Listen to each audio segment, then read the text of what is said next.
ಪಟ್ಟಿಯಲ್ಲಿ ನೋಂದಾಯಿಸಿರ್ತಕ್ಕಂಥದ್ದು 18 ವರ್ಷದ ಎಲ್ಲ ಪ್ರಜೆಗಳ ಜವಾಬ್ದಾರಿ. ಹಾಗಾಗಿ ನಿಮ್ಮ ಮನೆ ಅಕ್ಕಪಕ್ಕ ಅಥವಾ ನಿಮ್ಮ ಮನೆ ಯಾರಿದ್ದಾರೆ 18 ವರ್ಷ ತುಂಬಿರೋರು ಎಲ್ಲರ ಹೆಸರನ್ನ ಮತದಾರ ಪಟ್ಟಿಯಲ್ಲಿ ನೋಂದಾಯಿಸ್ಕೊಳ್ಳಕ್ಕೆ ಹೇಳಬೇಕು. ಹೇಳ್ತೀರಲ್ವಾ? ಜೊತೆಗೆ 15 ವರ್ಷ ತುಂಬಿ ಇನ್ನು ಜಾಸ್ತಿ ವಯಸ್ಸಾಗಿರೋ ವೋಟರ್ ಲಿಸ್ಟ್ ಹೆಸರು ಬಂದಿರಲ್ಲ ಅಂತೇಳು ಅಷ್ಟೇ ನಿಮ್ಮ ಮತದಾರ ಪಟ್ಟಿಯನ್ನು ಚೆಕ್ ಮಾಡಿ ಅವ್ರ ಹೆಸರು ಇದೆಯೋ ಅಂತ ಖಾತ್ರಿಪಡಿಸ್ಕೊಳ್ಳಿ.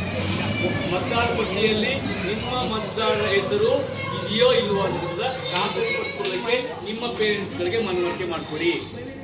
ಮತದಾರ ಪಟ್ಟಿಯಲ್ಲಿ ಒಂದು ವೇಳೆ ಹೆಸರು ಏನಾಗ್ತಂದ್ರೆ ತಕ್ಷಣ ಬಂದು ನಿಮ್ಮ ಮತಗಟ್ಟೆಯಲ್ಲಿರ್ತಕ್ಕಂಥ ಬೂತ್ ಲೆವೆಲ್ ಆಫೀಸರ್ BLOಗಳನ್ನ ಅವರ ಸಂಪರ್ಕಿಸಿದ್ರೆ ಅವರು ಮತ್ತೆ ವೋಟರ್ ಲಿಸ್ಟ್ಗೆ ಅವ್ರ ಹೆಸರನ್ನ ಸೇರಿಸ್ತಾರೆ.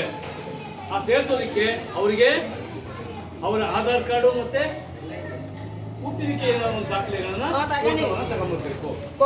ತಂದ್ಕೊಟ್ರೆ ಮತ್ತೆ ಅವರು ವೋಟರ್ ಲಿಸ್ಟ್ ಸೇರ್ಕೋತಾರೆ.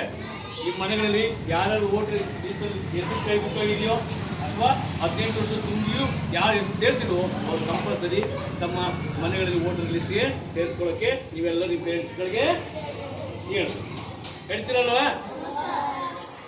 ಈ ಉದ್ದೇಶ ಏನು? ಯಾಕೆ ಅಂತಂದ್ರೆ ನಮ್ಮ ಹಕ್ಕನ್ನ ನಾವು ಚಲಾಯಿಸಬೇಕು. ವೋಟನ್ನ ಆಗ್ತಕ್ಕಂಥ ಹಕ್ಕು ನಮ್ಮೆಲ್ರಿಗೂ ಇದೆ. ಹಾಗಾಗಿ ನಮ್ಮ ಹಕ್ಕನ್ನು ನಾವು ಕಳ್ಕೋಬಾರ್ದು. ನಮ್ಮ ಹೆಸರು ವೋಟರ್ ಲಿಸ್ಟ್ ಇಲ್ಲ ಅಂದ್ರೆ ನಾವು ವೋಟ್ ಹಾಕೋದಕ್ಕೆ ಆಗಲ್ಲ. ವೋಟ್ ಹಾಕ್ಬೇಕಂದ್ರೆ ಲಿಸ್ಟ್ ಹೆಸರು ಇರಲೇಬೇಕು. ಹಾಗಾಗಿ ಹೆಸರು ಸೇರಿಸ್ಕೊಂಡು ಅವ್ರ ಹಕ್ಕನ್ನು ಚಲಾಯಿಸೋದಕ್ಕೆ ನಿಮ್ಮ ಮನೆಯಲ್ಲಿರ್ತಕ್ಕಂಥ ಪೋಷಕರಿಗೆ ತಿಳಿಸಿ. ಮುಂದೆ ನೀವು 18 ವರ್ಷ ಆದ್ಮೇಲೆ ಏನ್ ಮಾಡ್ತೀರಿ? ಚಲಾಯಿಸೋಕೆ ಮೊದಲು ಏನ್ ಮಾಡ್ಬೇಕು? ಎಲ್ಲಿ ಸೇರಿಸ್ಬೇಕು? ಮತದಾರ ಪಟ್ಟಿಗೆ ನಿಮ್ಮ ಹೆಸರನ್ನ ಆ ನಂತರ ನೀವೇನ್ ಮಾಡ್ಬೇಕು? ಏನ್ ಚಲಾಯಿಸ್ಬೇಕು? ನಿಮ್ಮ ವೋಟ್ ಮತವನ್ನು ಚಲಾಯಿಸುವಂತ ಹಕ್ಕನ್ನು ನೀವು ಪಡ್ಬೇಕು. ಗೊತ್ತಾಯ್ತಾ? ನೋಡಿ ಇಲ್ಲಿ ಇದೆಲ್ಲ ಏನಿದು ID ಕಾರ್ಡ್, ವೋಟರ್ ಗುರುತಿನ ಚೀಟಿ, ಇದೆಲ್ಲ ನೀವು 18 ವರ್ಷ ಆದ್ಮೇಲೆ ವೋಟರ್ ID ಕಾರ್ಡ್ ಕೊಡ್ತಾರೆ. ಇಲ್ಲೊಂದು ಇದೆ ನೋಡಿ, ಇದು EVM ಮಿಷಿನ್. EVM ಅಂತ ನೋಡಿ, ಪಕ್ಕದಲ್ಲಿ EVM ಇದೆ.